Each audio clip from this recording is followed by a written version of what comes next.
everyone, this is Yun with Nosh Finder. Thank you so much for viewing my last video on Yuzu Matcha KitKats. So what are the unique flavors that you've tried in terms of KitKats? Leave your comments down below and let us know.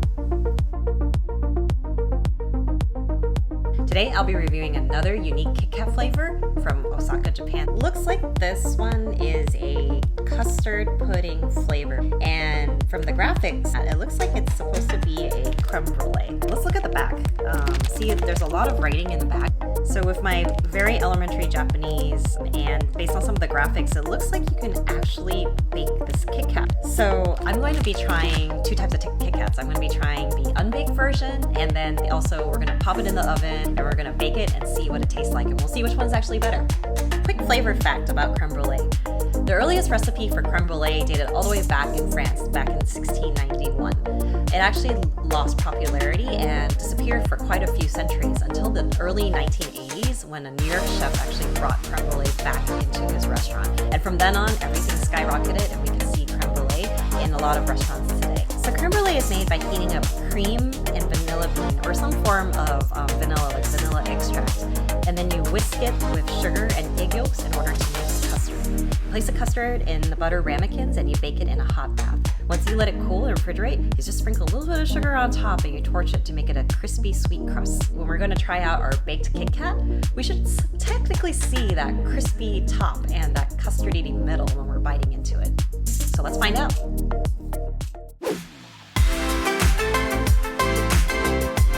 Alright, so I got my bag and I'm going to open it. And then when I grab one of these, it's like your normal KitKat. Cool. So let's open it up. Ooh, it's very buttery and very creamy. So it kind of feels like it melts in my hand already. Let's give this a go. So it actually looks like butter because it's like melting in my fingers. A little bit of vanilla, just a lot of cream type of flavoring. More along the lines of like it does have a creamy custard kind of taste, so definitely could taste that like a pudding. Has that crunchy texture, which is really nice. All in all, it's pretty good, but definitely doesn't really remind me of creme brulee. So let's try the baked version and see what that's like. Based on the bag, it says that we should actually put the KitKat in the toaster oven, put it on a toasting pan, and we're going to put it at 350 degrees Fahrenheit and bake it for about 2 to 2.5 minutes or so. Let's bake it up. Actually, I had to bake it for about 4 minutes or so, just because I didn't get that nice crispy texture that I saw like in the picture, so I was waiting for it to brown. So after it browned, this is actually what it looks like. So you can see that it's actually crispy, and when I was baking it, it really smelled like creme brulee. So it has a nice toasty type of smell to it, and super crunchy on the top side. It's actually so cool to see that you can actually bake this. I think other chocolates you definitely can't. They advise you not to do that because it'll just turn into like a goopy mess. But this one actually is really neat on how they did this. And it's very crumbly right now. You can see that it has to be kind of crisped up all the way inside. So let's take a bite.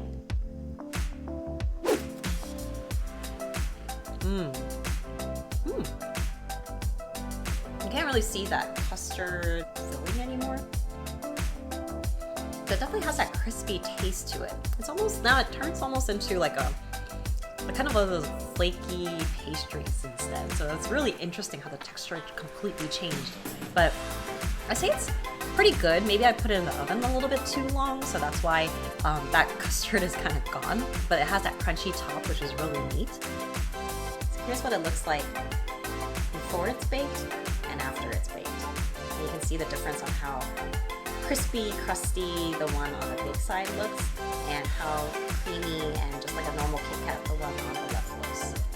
I wonder if I put the two together, if I'll get a better idea of what a creme brulee should taste like. Okay, so let's do this version instead.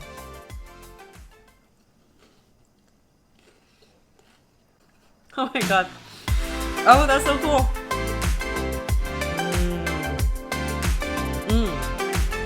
No, it tastes definitely like creme brulee. has that custardy taste from the unbaked side, and then the crispy side that's like from the creme brulee. So both of them actually taste really good together.